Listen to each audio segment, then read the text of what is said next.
कि मनुष्य का पुत्र पापियों के हाथ में पकड़ाया जाएगा और वो उसको क्रूस पर ठोके। तो यीशु मसीह यरूशलेम की ओर आगे बढ़ रहा है, आगे जा रहा है, और इसीलिए ये जो यरूशलेम में प्रवेश है, इसको जयघोष प्रवेश या विजय प्रवेश भी कहते हैं। और मसीहों के द्वारा ईस्टर से पहले के रविवार को पाम संडे या खजूरों का प्रभुवार भी कहा जाता है। यीशु यरूशलेम में विजय प्रवेश की जो घटना है, ये चारों सुसमाचार में है, लेकिन थोड़ा थोड़ा सा फर्क है। यदि आप देखना चाहें कि प्रभु की भविष्यवाणी किस रीति से पूरी होती है, तो आप निकाल सकते हैं जकरिया नबी की पुस्तक, उसका 9 अध्याय 9 और 10 पद।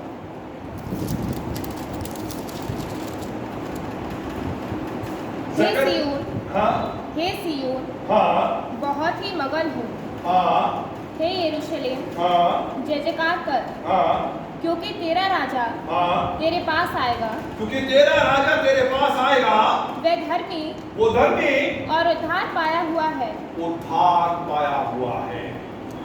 ये एक भविष्यवाणी है जो प्रभु यीशु मसीह के यरूशलेम में आने से के लिए कर दी गई है, बता दी गई है, दर्शा दी गई है। और मेरे प्रियो, अगर इस रीति से जो प्रभु यीशु मसीह यरूशलेम में आएगा और गद्दी पे बैठ के आएगा, ये भविष्यवाणी आज से 2000 साल पूरी हुई, तो इसके अलावा जो और भी भविष्यवाणियां हैं जो प्रभु यीशु मसीह के विषय में कही गई हैं कि वो आएगा, वो भी निश्चित रूप से हमारे जीवन के अंदर पूरी होगी। तो मैं आपको प्रभु में उत्साहित कर रहा हूं कि अपने मनों को खुमार में बोझिल नहीं होने दें, क्योंकि अगर बाइबल की यह भविष्यवाणी पूरी हुई है, जैसा हमने पढ़ा कि यीशु मसीह गधे पे बैठ के आएगा, तो निश्चित रूप से वो भविष्यवाणियां भी जो प्रभु यीशु मसीह के विषय में कही गई हैं वो पूरी। जकरिया ने ये बता दिया बहुत समय पहले कि प्रभु यीशु मसीह गधे के बच्चे के ऊपर बैठकर यरूशलेम में आए, और ऐसा हुआ। ना केवल ये, बल्कि यीशु मसीह का जन्म, यीशु मसीह का मृत्यु किस रीति से होगी, ये भी नबियों ने बहुत पहले बता दिया। तो हम इस बात पे बड़े आनंदित होते हैं और हम इस बात पे बड़े मग्न होते हैं कि हमारा खुदावन यीशु मसीह ने जो कुछ कहा वो पूरा हुआ। मेरे प्रिय, प्रभु का प्रेम अंत के दिनों में ठंडा हो गया। आज पाम संडे है और मैं 9:45 बजे चर्च में पहुंचा और मुझे बड़ी निराशा हुई जब मैंने चर्च में बेंचेस को खाली देखा। हमारा एक गीत हो गया, हमारी एक रात 2 प्रार्थनाएं हो गई, लेकिन लोग नहीं। कोई बात नहीं, कोई बात नहीं, हम इस बात से दुखी नहीं होते, क्योंकि यीशु मसीह ने कहा कि मनुष्य का प्रेम ठंडा हो जाए। जब तक परमेश्वर का सेवक जिंदा है, वो प्रभु की मनात करता है, वह लोगों को उत्साहित करता है, वो लोगों को बताता है। पिछले अब तो 22 चल रहा है और मुझे 22 साल हो जाएंगे। बड़े बड़े लांछन मेरे ऊपर लगाए गए, चोरी करने का लांछन लगाया गया, चर्च के पैसे को खाने का लांछन लगाया गया। यहाँ चर्च के अंदर मुझे मिस्टर आइजक पीटर ने बसाया, यहाँ पे रखा, मुझे मेरे लिए व्यक्ति वगैरह को भी ऊंचा कराया, बिजली का भी सारा काम कराया। मैं ऋणी हूँ उनका, इसमें भी बहुत लोगों ने एतराज किया। बहुत लोगों ने कहा कि वो तो बड़े बड़े हीटर जला के चर्च के पैसे को बर्बाद कर रहे हैं। लेकिन समय आता गया कि मैंने वो सारे कामों को दूसरों को सुपुर्द करता गया और प्रभु की सेवा जिस रीति से करता रहा मैं उसी रीति से करता चला और अपने जीवन के अंतिम सांस तक जब तक भी मुझे प्रभु ने ताकत दी है मैं उस काम को बखूबी अंजाम देता चला जाऊं। हाँ बेटा आगे बढ़े। जब वे जैतून नामक पहाड़ पर बैतफगे और बेतनिया के पास पहुंचे। बैतफगे जगह है और एक जगह का नाम है बेतनिया के पास पहुंचे तो उसने अपने चेलों में से तो देखो अब ये बाइबल की सच्चाई है। थोड़ा सा ध्यान दें, थोड़ा सा ध्यान देंगे तो प्रभु आपको बड़ी आशीष के द्वारा अपने नाम में इस बात को। जब वो जैतून नामक पहाड़ पर, देखो समझना बात, ये बाइबल की सच्चाई है कि जैतून का पहाड़ पर यीशु लिखने वाला सच्चाई। अब जैतून का पहाड़ पे कहा तो वो कह रहा बेतनिया और बेतनिया कहा तो वो ये कह रहा है बेतफगे। वो जैतून का पहाड़ जो बेतनिया और बेतफगे के पास, ये हमारी बाइबल की सच्चाई को प्रमाणित करता है। देखो मैं आपको एक एग्जाम्पल से समझाना चाहता हूं। अब वो बातचीत कर रहा है लूका रचित सुसमाचार उसका 3रा अध्याय पहले पद से पढ़े। लूका रचित सुसमाचार 3रा अध्याय पहला पद पढ़े। तिबेरियुस कैसर के राज्य के 15वें वर्ष में। देखो कितनी बड़ी सच्चाई है। कैसर का मतलब है रोम का सम्राट। तो जब रोम का सम्राट का 15वां साल हो गया, देखो सच्चाई, इतिहास बता रहा है कि लोग कंफ्यूज ना हो जाए कि ये घटना कब घटी। तिबेरियुस कैसर के राज के 15वें साल में जब पुन्तियुस पिलातुस, उस समय में पुन्तियुस पिलातुस यहूदिया का हाकिम था, और गलील में हेरोदेस, और 15वां साल तो कैसर का और पुन्तियुस पिलातुस हाकिम है गलील का। और उस समय गलील में हेरोदेस, इतुरिया और ट्रखोनितिस में उसका भाई फिलिप्पुस, और अबिलेने में, एक और जगह है लिसानियास चौथाई के राजा, ये चौथाई राज्यों के राजा थे। देखो कितनी सच्चाई। 15वां साल कैसर का हाकिम कौन है ना, और ये अलग अलग राजा थे। और जब हन्ना और कैफा महायाजक थे, उस समय परमेश्वर का वचन जंगल में जकरिया के पुत्र यूहन्ना के पास पहुंचे। यूहन्ना के पास पहुंचा। देखो कब पहुंचा? जब 15वां साल तो रोमी सम्राट को हो रहा है, पिलातुस हाकिम है, 3 जगह पे ये राजा है, हन्ना और कैफा क्या है? महायाजक है। तब पहुंचा। जैसे अगर आज का इतिहास ये लिखा जाए तो ये लिखा जाए कि जिस समय नरेंद्र मोदी जी हिंदुस्तान के प्रधानमंत्री थे, पाकिस्तान में इमरान खान प्रधानमंत्री थे, और जिस समय अमेरिका में ट्रंप, उस समय ट्रंप राष्ट्रपति थे, उस समय पूरे विश्व के अंदर कोरोना नामक महामारी आई। तो सबको समझ में आ जाएगा कि भाई ये तीनों सीक्वेंस जब थे, तो ये बाइबल की सच्चाई प्रकट हो रही है कि जैतून के पहाड़ जो बेतनिया और बेतफगे के पास है वहां पहुंचा तो उसने अपने चेलों में से दो को ये कहकर भेजा सामने के गांव में चले जाओ। और उसने पहुंचते ही, और उसमें जब तुम पहुंचोगे तब एक गधी का बच्चा जिस पर कभी कोई सवार नहीं हुआ विद्वानों का कहना है कि प्रभु यीशु मसीह ने अपने जीवन काल के अंदर उन चीजों का इस्तेमाल किया जिनका इस्तेमाल पहले कभी किसी ने नहीं किया। जैसे मरियम की कुंवारी को, कोई बच्चा नहीं है, सबसे पहले यीशु मसीह ने इस्तेमाल। और अब ऐसा गधी का बच्चा जिस पर पहले कभी कोई सवाल नहीं, अछूता। और मरने के बाद अमरत्याय के यूसुफ की नई कबर जिसमें पहले कोई मुर्दा दफन नहीं।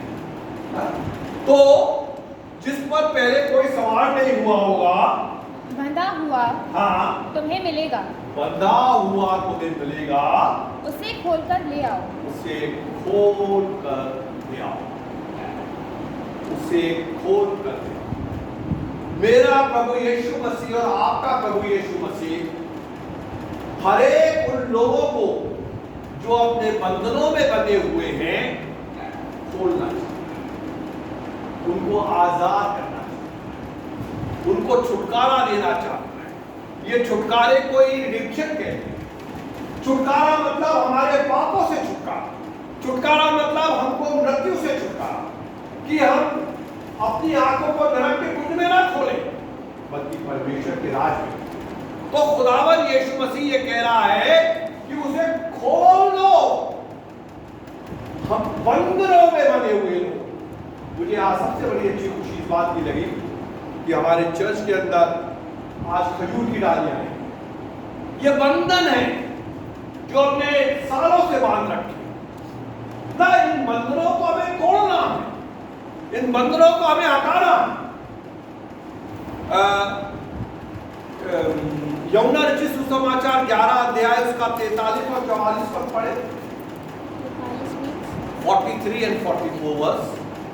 ये कहकर उसने बड़े शब्द से पुकारा कि लाजर की कब्र के बाहर यीशु मसीह खड़ा है और बड़े तेजी से उसने चिल्लाया, हे लाजर निकल आ, निकल आ। जी, जो मर गया था वो कफन से हाथ पांव बांधे हुए निकल आया। कफन से क्या लगा हुआ है? यहूदी लोग, मैं बताऊंगा आपको, ईस्टर पे प्रभु ने मुझे मौका दिया तो मैं आपको बताऊंगा। यहूदी लोगों को पट्टियों से बांधते थे मरने के बाद। तो जब यीशु मसीह ने पुकारा कि हे लाजर निकला, तो जो मर गया था वो बंधा हुआ निकल आया जे, और उसका मुंह अंगूछे से लिपटा हुआ, और उसका मुंह भी बंधा हुआ था। यीशु मसीह ने उनसे कहा, उसे खोल दो और जाने दो, इसे खोल दो और जाने। जो भी लोग अपने बंधनों में बंधे, ये बंधन क्या है? पाप के बंधन, ये बंधन मृत्यु के बंधन, ये बंधन सांसारिकता के बंधन, ये पैसे के बंधन, ये घमंड के बंधन, ये ऊंचे पद के बंधन, ये बंधनों को तोड़ने के लिए मेरा और आपका प्रभु यीशु मसीह आया। और वह कहता है कि इन्हें खोल दो, इनको आजाद करो, इनके बंधनों को तोड़ दो और इनको क्या करो? इनको जाने दो, है ना। बंधनों में बंधा हुआ आदमी चल फिर नहीं सकता। अगर लाजर को खोलते नहीं तो वो क्या कैसे उचक के जाते? बंधन खुल गए और लाजर चलता। इस रास्ते के ऊपर, वो रास्ते के ऊपर जो परमेश्वर के राज के अंदर हमको पहुंचाता है। जी आगे बढ़े।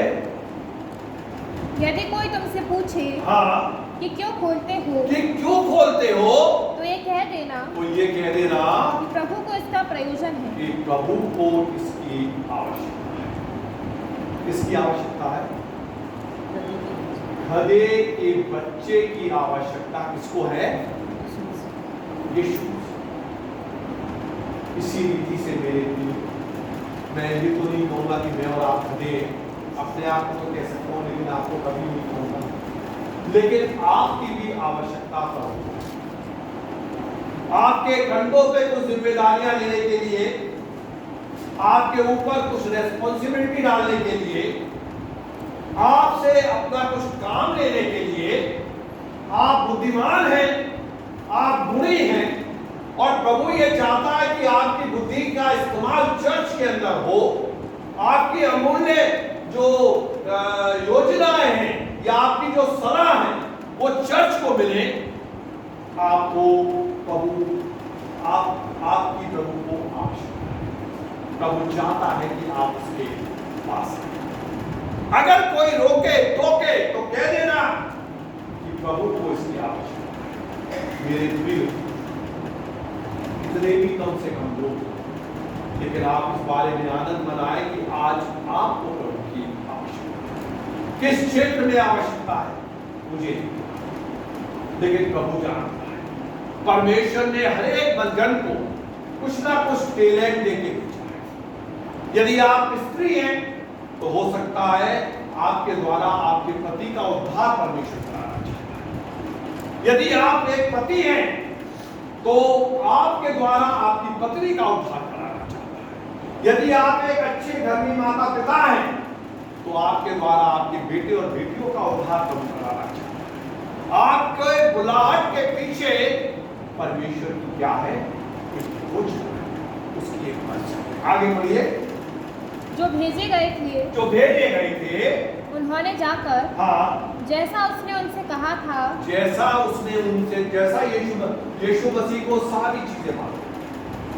यीशु मसीह को सब चीजें वचन कहता है कि वो मेरे उठने को और मेरे बैठने को भी, मैं कहां बैठूं, मैं कहां उठूं, ये सब कुछ तुझको मालूम। मैं सूर्य की किरणों पर भी जाकर छुप जाऊं, लेकिन वहां भी तू मुझको देखेगा। तुझको सब कुछ मेरे बारे में पता है, तू मेरे बारे में सब कुछ। तो जो जैसा यीशु मसीह ने कहा था वैसा ही उन्होंने पाया। जब वे गधे के बच्चे को खोल रहे थे, जब वो गधे के बच्चे को खोल रहे थे तो उसके मालिकों ने उनसे पूछा, इस बच्चे को क्यों खोलते हो? इस बच्चे को क्यों खोलते हो? जब किसी का छुटकारा होना होता है ना तो दूसरे लोग परेशान हो जाते हैं। अरे क्या हो रहा? पादरी साहब ने कहा, एग्जाम्पल दे रहा कि आत्मा में होकर आराधना करो, आत्मा में होकर। और एक लड़की ने बड़े अच्छे होकर आत्मा में होकर आराधना शुरू किया। Hallelujah, praise the Lord, hallelujah. आज साहब ने कहा, ना दाएं देखना ना बाएं देखना, अपने हाथों को आसमान की ओर उठा लो मेरे प्रियो, और प्रभु की स्तुति और आराधना करो। आराधना कर रही है वो, और आराधना करते करते अचानक उसकी आंख खुली और उसने इधर देखा तो बगल में बैठी हुई दूसरी लड़की उसको ऐसे देख रही। पागल हो गई। उसने कहा, ये शैतान मुझे क्यों रोक रहा है? उसने दूसरी तरफ देखा, दूसरी ओर भी एक और लड़की बैठी थी, वो उसको देख रही थी। अरे क्या कर रही? अच्छा बात है, तू ताली बजा के सोच पे चली जा, आप नहीं जाए। वो लड़की डर गई, सहम गई, और उसने प्रभु की आराधना क्या कर दिया, बंद कर दिया। दूसरे लोग नहीं हमें भटना देना चाहते, है ना? एक बच्चा ने कहा अपने पापा से कि सच्ची घटना बता, सच कि पापा मैं थियोलॉजी पढ़ना चाहता हूँ, पादरी की ट्रेनिंग लेना चाहता हूँ। उसके पापा ने कहा, पहले सुबह तो उठना सीख ले, 9 बजे तक तो सोता रहता, जरा पादरी बन। उस बच्चे का दिल सहम गया। वो लड़का इस दुनिया के अंदर भी नहीं ना मेरी ऐसे प्रभु में पढ़ने से बढ़ावा दीजिए, बढ़ाइए लोग, उनको टोकिए नहीं, उनको रोकिए नहीं। देखो क्या हुआ क्या? लूका रचित सुसमाचार 18 अध्याय 35 से 35 वर्ष से पढ़ेगा, मैं गलत ना हूँ। जब वह यरीहो के निकट पहुंचा, हाँ जी, तो एक अंधा सड़क के किनारे एक अंधा सड़क के किनारे था, भीख मांग रहा था। वह भीड़ के चलने की आहट सुनकर, पूछने लगा, ये क्या हो रहा है? उन्होंने उसको बताया, यीशु नासरी जा रहा है। जी। तब उसने पुकार के कहा, जी, हे यीशु, दाऊद की संतान, मुझ पर दया कर। जी। जो आगे आगे जा रहे थे, वे उसे डांटने लगे। क्या डांटने लगे? कि चुप रहो। अगर वो चुप रह जाता तो उसको आंखें नहीं मिलती मेरे, आंखें नहीं। तो क्या वो चुप हो गया? जो लोग पीछे बैठे हैं आप लोग को हवा नहीं लग रही होगी, आगे आ जाए, आगे आके बैठे, आ जाओ आगे। हाँ, तो जो लोग जा रहे थे उन्होंने वे उसे डांटने लगे कि चुप रहे, परंतु वे और भी चिल्लाने लगा, इधर आओ, और भी चिल्लाने लगा, हे दाऊद की संतान, मुझ पर दया कर। क्यों आंखें चाहिए? चुप हो जाता तो आंखें नहीं मिलती। दूसरे लोग क्या करेंगे? आपको रोकेंगे, आपको टोकेंगे, आपको आने नहीं देंगे, आपको बढ़ने नहीं देंगे। उनकी आवाज सुन के रुक मत जाना मेरे प्रियो, उनकी आवाज सुन के चुप मत हो जाना। ये अंधा और जोर जोर से चिल्लाने लगा, और देखो क्या लिखा है, किन लोगों ने टोका? जो लोग आगे आगे जा रहे थे। यीशु मसीह ने ये कहा कि मेरे आगे आगे चलो, कभी कहा? क्या कहा यीशु मसीह ने? पीछे, हर एक से कहा मेरे पीछे, अपना क्रूस उठाओ और मेरे पीछे बोलो। हम कहते हैं तू हमारे पीछे चल यीशु मसीह, हम चलेंगे आगे। आगे आगे चलने वाले बड़े बड़े पादरी, आगे चलने वाले बड़े बड़े बिशप लोग, आगे चलने वाले बड़े बड़े मोटे मोटे पेट, बड़ी बड़ी गर्दन वाले बड़े बड़े मॉडरेट और बड़े बड़े बिशप परमेश्वर के भवन में हुए किसी की निंदा नहीं करना चाहिए। परमेश्वर ने तो मुझ नीच और इस नाली के कीड़े पर इतनी बड़ी कृपा, इतनी बड़ी दया की, मैं उसका जीवन पर्यंत ऋणी हूं कि मुझे उसने समय रहते हुए बचा लिया, और इसलिए बचा लिया कि बहुत लोगों के लिए मैं आशीष का कारण बनूं। और मैं अपनी सेवकाई के अंदर ये देख रहा हूं कि मुझे प्रतिफल मिल रहा है, मैं कटनी काट रहा हूं, मुझे फसल तैयार हो रही है, और आने वाले समय में इतना अच्छा होने वाला है जिसको मैं अपने दिव्य दर्शन के अंदर देख रहा हूं। मेरे प्रियो, बैप्टिस्ट चर्च का एक बहुत बड़ा हिस्सा परमेश्वर के राज के अंदर जाने वाला है। प्रेम से आमीन, आमीन, प्रेज द लॉर्ड, आमीन।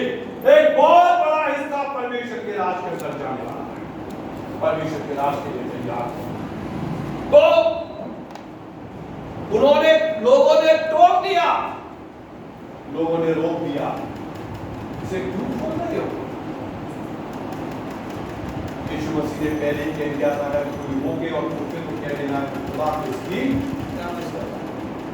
इसको रोको नहीं, खुदा ने इसको चुन लिया है, इसको टोको नहीं, खुदा ने इसको बुला लिया है।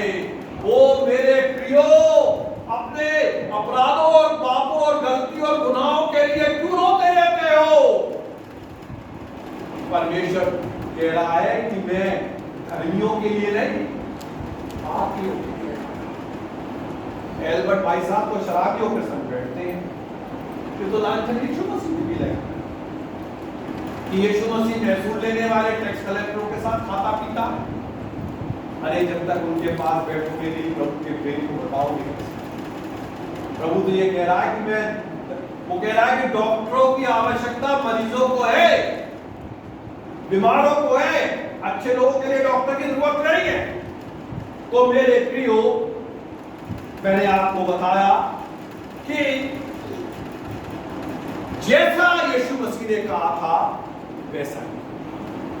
अब एक सवाल ये है कि यीशु मसीह घड़ी के बच्चे पर सवाल किया। हम जब छोटे छोटे थे, स्कूल में पढ़ते थे, तो हमारे साथी लोग हमको यूं करके चिढ़ाते थे कि हमारे पास तो जाने कितने करोड़ बताते थे, ये भी देखता है हमसे। और ये लिखा तो ये तुम्हारा तो एक ही था, एक बस, और बहुए सारे मार कूद के मार डालो, कल बने को उसमें चढ़ा।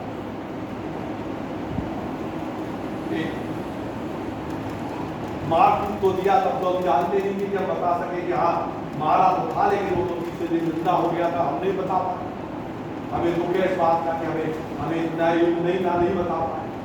और सही बात है, आप देखो वो इसी मुझे मना किया गया है बाइबल में, पराए देवताओं के नाम की चर्चा भी तुम्हारे मुख से ना है। लेकिन आप देखो रथ हैं, एक नहीं, दो नहीं, तीन नहीं, बल्कि शायद 12 घोड़े रथ में लगे हैं, गदा भी है, त्रिशूल भी है, सुदर्शन चक्र भी है।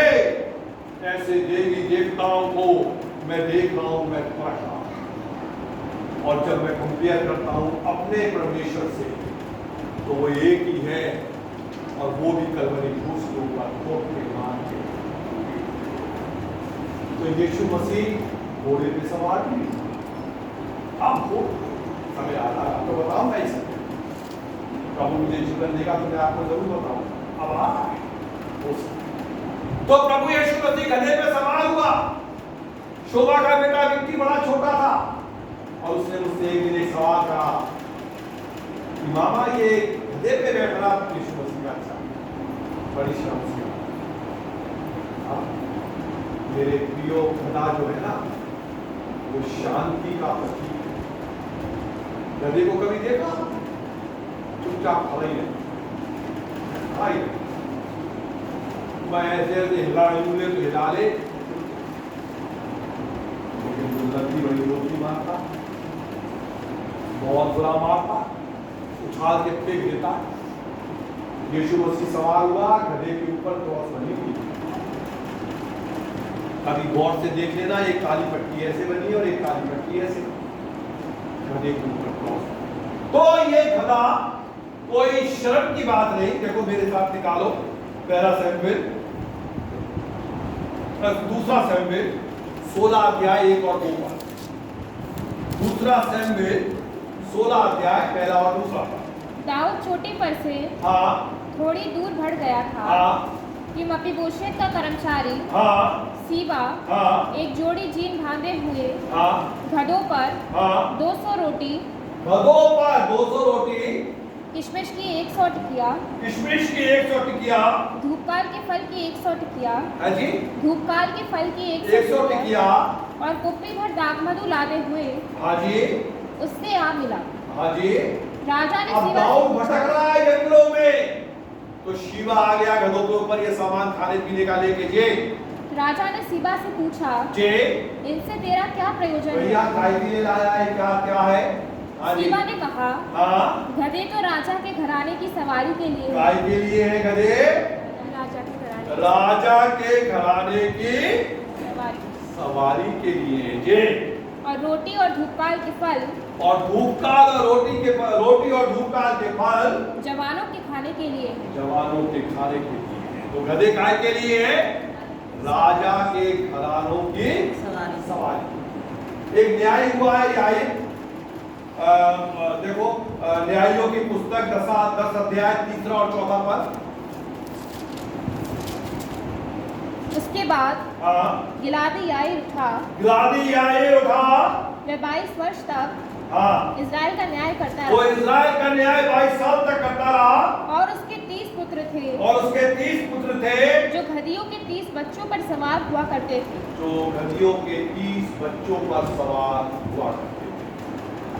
तो गधे पे सवार होना राजसी का। अब एक बहुत इंपॉर्टेंट बात मैं आपको बताना चाह रहा हूं। आपको ये भी याद होगा, मपीबोशेत गधे पे चढ़ा, अहीतोपेल गधे पे चढ़ा, बालाम नबी जिस गधी पे बैठा था, गधी के मुंह को परमेश्वर ने क्या कर दिया था?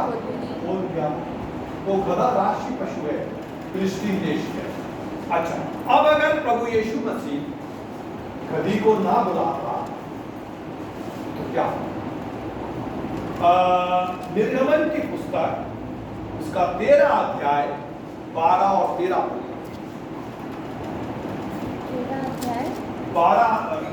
13 चैप्टर 12 and 13 वर्स। जितने अपनी अपनी माँ के जेठे हो, मतलब बड़े हो,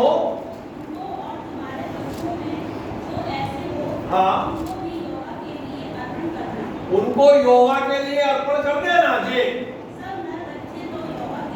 सारे नर बच्चे यहोवा के हैं और गधी के हर एक पहलौठे बच्चे को मेमना देना उसके बदले। अब गधी ज्यादा इंपॉर्टेंट है, मेमना ज्यादा इंपॉर्टेंट? तो कह रहा गधी के बदले में क्या देना? मेमना देना जी। और अगर तुम उसके बदले में मेमना ना देना चाहो तो उसका किसका? गधे के बच्चे के गले को क्या कर देना? तो यानी गधी के बच्चे को क्या कर देना? मार। और अगर बचाना है तो गधे के बदले में क्या दे दो? मेमना कौन है? यीशु मसीह। ये देखो परमेश्वर का मेमना जो जगत के पापों को उठाकर, मेरे प्रियो हमारे प्रभु यीशु मसीह ने कहा कि नहीं, ये इस गधे के बदले में गधा नहीं मरेगा, इसके बदले में आपको एक बड़ा अजीब संयोग बताऊं। आज कौन सी तारीख है?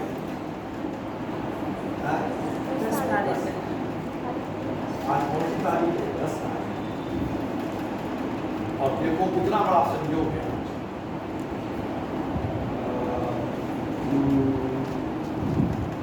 निर्गमन की पुस्तक 12 अध्याय पहले पद से पढ़ो। फिर यहोवा ने मिस्र देश में मूसा और हारून से कहा कि ये महीना तुम लोगों के लिए, ये चर्चा हो रही है आबीब का महीना। आप जैसे हमारे यहाँ जनवरी फर्स्ट मंथ है, इसलिए ऐसे यहूदी कैलेंडर में आबीब पहला महीना है। ये महीना तुम लोगों के लिए आरंभ का ठहरे, सबसे पहला महीना ठहरे, अर्थात वर्ष का पहला महीना यही है। यानी पहला महीना यही ठहरे। इस्राएल की सारी मंडली से इस प्रकार कहो कि इसी महीने के 10वें दिन को, इसी महीने के 10वें दिन को, 10वीं तारीख को, आज 10वीं तारीख है, इसी महीने की 10वीं तारीख को जे तुम अपने अपने पितरों के घरानों के अनुसार घराने पीछे एक एक मेमना दे रखो। आगे बहुत नहीं पढ़ाऊंगा मैं, छठा पद और पढ़ दे। और इस महीने के 14वें दिन, और इस महीने के 14वें दिन को उसे रख छोड़ना, उसको रख लेना 14वें दिन को। और उस दिन गोधूली के समय, गोधूली बोलते हैं शाम के समय, जैसे हमारा दिन बदलता है रात के 12 बजे, यहूदियों का दिन बदलता है शाम के 6 बजे। जब एक विशिष्ट तारा आता है, उन तारे को देखने के बाद उनकी तारीख बदलती है। 14वें दिन को इस्राएल की सारी मंडली के लोग उसे बलि करे। आज मेमने को रख लेना और 14वें दिन गुड फ्राइडे के लिए इसको क्या कर देना। मुझे पास्टर जी ने सुबह फोन कर दिया, मैंने उनसे पूछा क्या यहूदियों का भी आज ही 10वां है, मार्च या अप्रैल? आबीब का महीना कभी मार्च में होता है, कभी अप्रैल में। 10 मेरे प्रभु ने उस गधी के बच्चे के प्राण को बचाने के लिए अपने प्राण दिए। नीति वचन 12 अध्याय का 10 पद पढ़े।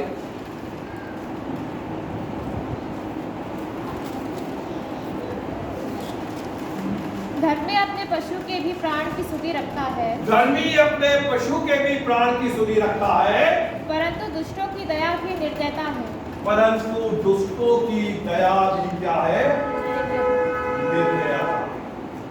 धर्मी अपने पशु के प्राण की भी सुधि, यीशु मसीह ने एक पशु के प्राण की भी सुधि, लेकिन धर्मी की दया भी क्या है? चंगेज खान के बारे में हमने कहा, एक औरत का बच्चा एक सूखे कुएं के अंदर गिर गया और उसके बच्चे की मां कुएं के पास बैठी बैठी रो रही है कि मैं अपने बच्चे को कैसे निकालूं। बहुत ज्यादा नहीं है, जरा गहरा नहीं है। चंगेज खान घोड़े पे आ गया। क्यों रो रही है भाई? अरे मेरा बच्चा गिर गया, कोई गोली बोली नहीं है भैया, कैसे है इसको निकालना है। चंगेज खान ने कहा इसमें रोने की क्या बात है, मैं निकाल दूं। उसने अपना भाला लिया, बच्चे ने कूदा और भाले समेत निकाल के डाले। दुष्टों की दया भी निर्दया, धर्मी अपने पशु के प्राण की भी चिंता रखता है, परंतु धर्मी की दया भी। मेरा प्रभु यीशु मसीह ना केवल मुझे और आपको जीवन देने के लिए, बल्कि आज से 2000 साल पहले बेतफगा और बेतनिया के पास के उस पहाड़ की ढलान के पास एक गधे के बच्चे को भी जीवन देने के लिए।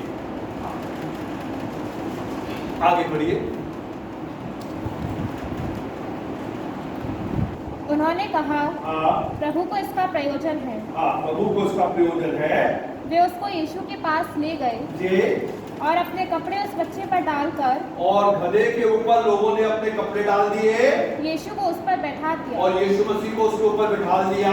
जब वे जा रहा था, जब वो जा रहा था, तो वे अपने कपड़े मार्ग में बिछाते जाते थे, और वो लोगों ने अपने कपड़े बिछा दिए काय के ऊपर, मार्ग में, और बहुतों ने खजूर की डालियां काट काट के मार्ग के अंदर बिछा दी।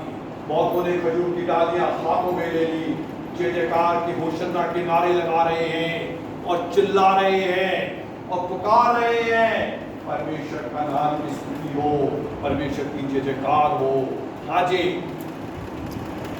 निकट आते हुए जब वे जैतून पहाड़ की ढलान पर पहुंचा, जब वो जैतून नामक पहाड़ की ढलान पर पहुंचे, तो चेलों की सारी मंडली उन सब सामर्थ के कामों के कारण, जो उन्होंने देखे थे, आनंदित होकर बड़े शब्द से परमेश्वर की स्तुति करने लगे। ये 37 वर्ष होगा, फिर से पढ़ो।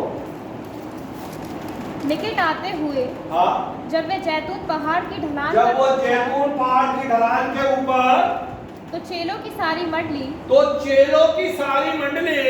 उन सब सामर्थ के कामों के कारण,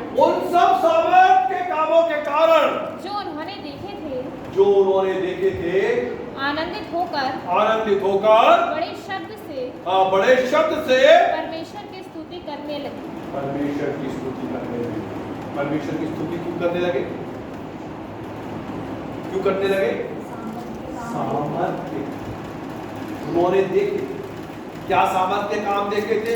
लाजरस बाहर निकला, 4 दिन का मुर्दा बाहर निकल के आ गया। तेरे विश्वास ने तुझे चंगा किया, तेरी आंखें खुल जाए, अंधा देखने लगा। बहरे के कान में उंगली डाल दी और कहा इफ्तते, और बहरा सुनने लगा। कोढ़ी ने कहा यदि तू चाहे तो मुझे शुद्ध कर सकता है, मैं चाहता हूं तू शुद्ध हो जा। कोढ़ी का शरीर छोटे बच्चे के समान हो गया। इन कामों को लोगों ने अपनी क्या देखा?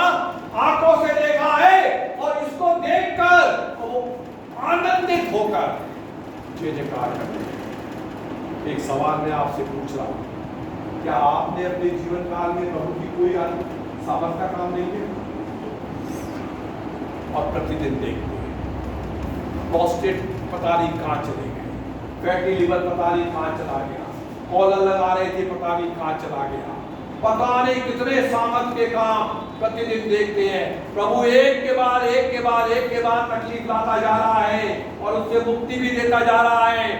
आपने भी देखा है, एक दिन था आपकी जेब खाली थी और आपने प्रभु से प्रार्थना किया और आपको परमेश्वर ने पैसा दिया। एक दिन थी कि आप परीक्षा में पड़े हुए थे और आपने प्रभु से प्रार्थना किया और परमेश्वर ने आपको परीक्षा से निकाला। एक दिन था कि आप ये सोच रहे थे कि अब क्या होगा और आपने प्रार्थना किया और परमेश्वर ने आपके काम को आशीष दिया। तो अगर ये सारी भीड़ आज प्रभु की स्तुति और आराधना आनंद के साथ जय जयकार के साथ कर सकती है, तो हम क्यों चुप हैं? अपने हाथों को उठाइए और बोलिए प्रेज द लॉर्ड। ओ प्रभु जी, अब आपके उन तमाम सामर्थ्य कामों के लिए जो आपने हमारी जिंदगी में किया, आपका धन्यवाद देते हैं। कितना भयंकर एक्सीडेंट हुआ था आपके साथ, मेरे साथ, आपके बेटे के साथ, आपकी बेटी के साथ, और आपने एकजुट होकर प्रार्थना किया था और परमेश्वर ने आपकी प्रार्थना को सुनकर आपको, आपके बेटे को, आपकी बेटी को चंगाई दिया था। बोलिए हालेलुया, प्रेज़ द लॉर्ड। धन्यवाद यीशु, धन्यवाद यीशु। जय जयकार करो, जय जयकार करो, जय जयकार करो कि आपका और मेरा छुटकारा देने वाला, आपको और मेरे को बचाने वाला और कोई नहीं, केवल मेरा और आपका प्रभु यीशु मसीह है। और वो ही हमको हमारे तमाम अधर्म से छुड़ाता है, हमारी बीमारियों से छुड़ाता है। आपको क्या, बल्कि आपकी प्रार्थनाओं से दूसरे लोगों ने भी चंगाई को पाया है। परमेश्वर आपकी प्रार्थनाओं के द्वारा दूसरे लोगों को आशीष दे रहा है, आशीष पहुंचा रहा है। इसलिए परमेश्वर की स्तुति करो, परमेश्वर को धन्यवाद दो, परमेश्वर की जय जयकार करो। आगे चलो बेटा। धन्य है वे राजा, हाँ, जो प्रभु के नाम से आता है। धन्य है वो राजा जो प्रभु के नाम से आता है। स्वर्ग में शांति, स्वर्ग में शांति, और आकाश मंडल में महिमा हो। आकाश मंडल में महिमा हो। मेरे प्रियो, यहाँ पे जय घोष में अंतर है। मत्ती, मरकुस और यूहन्ना कहते हैं होशन्ना, और होशन्ना का मीनिंग मैं आपको बता दूं, उसका मतलब है अभी बचा। और अगर आप चाहे तो देख सकते हैं भजन संहिता की पुस्तक, उसका 118 अध्याय 25 और 26 पर। हे यहोवा, हाँ, विनती सुन, हाँ, उद्धार कर। हाँ, हे यहोवा, हाँ, विनती सुन, हाँ, सफलता दे। सफलता दे। हे यहोवा विनती सुन, उद्धार कर। हे यहोवा विनती सुन, सफलता दे। ये जयघोष का कारण क्या है? बहुत सारे लोग जान सके हैं कि यीशु मसीह उद्धार देने वाला परमेश्वर है।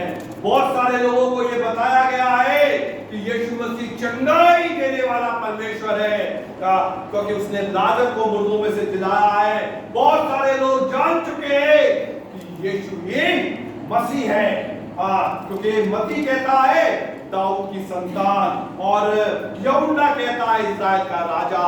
रोमी दास्ता के अंदर यहूदी मसीह के रूप में एक ऐसे राजा की प्रतीक्षा कर रहे थे जो महान सम्राट बनकर आएगा और तमाम लोगों को मारकर राज को इस्राएल को दे देगा। इसलिए वो जयघोष कर रहे हैं, वो चिल्ला रहे हैं, वो प्रभु की स्तुति कर रहे हैं। आगे पढ़ो। तब भीड़ में से हाँ, कुछ फरीसी हाँ, उससे कहने लगे, हाँ, हे गुरु, हाँ, अपने चेलों को डांट। हे गुरु, अपने चेलों को डांट। उसने उत्तर दिया, हाँ, मैं तुमसे कहता हूँ, मैं तुमसे कहता हूँ, यदि ये चुप रहे, अगर ये चुप रहे तो पत्थर चिल्ला उठे। तो पत्थर चिल्ला उठे।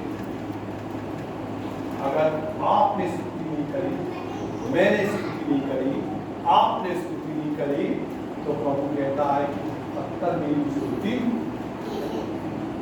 तो क्या आप चाहते हैं कि आप जानदार मनुष्य होने के बाद प्रभु की स्तुति ना करें और पत्थरों को मौका दें प्रभु की स्तुति करने के लिए? प्रभु यीशु मसीह ने कहा कि दूध पीते हुए बच्चों से उसने मेरी स्तुति सुनिश्चित कराई। दूध पीता हुआ बच्चा तो मम्मा पापा भी नहीं बोल पा रहा है, लेकिन प्रभु का वचन कहता है कि दूध पीते हुए बच्चे से उसने मेरी स्तुति कराई। तो क्या हम पत्थरों को मौका दे प्रभु की स्तुति करने का? बोले नहीं। तो एक बार फिर से Praise the Lord. Hallelujah. Praise God. Glory to Lord. प्रभु तेरी स्तुति हो, प्रभु तेरी जय जयकार हो, तेरे अनुपम कार्यों के लिए आज की सुबह में मैं तेरी स्तुति करता हूं। मेरे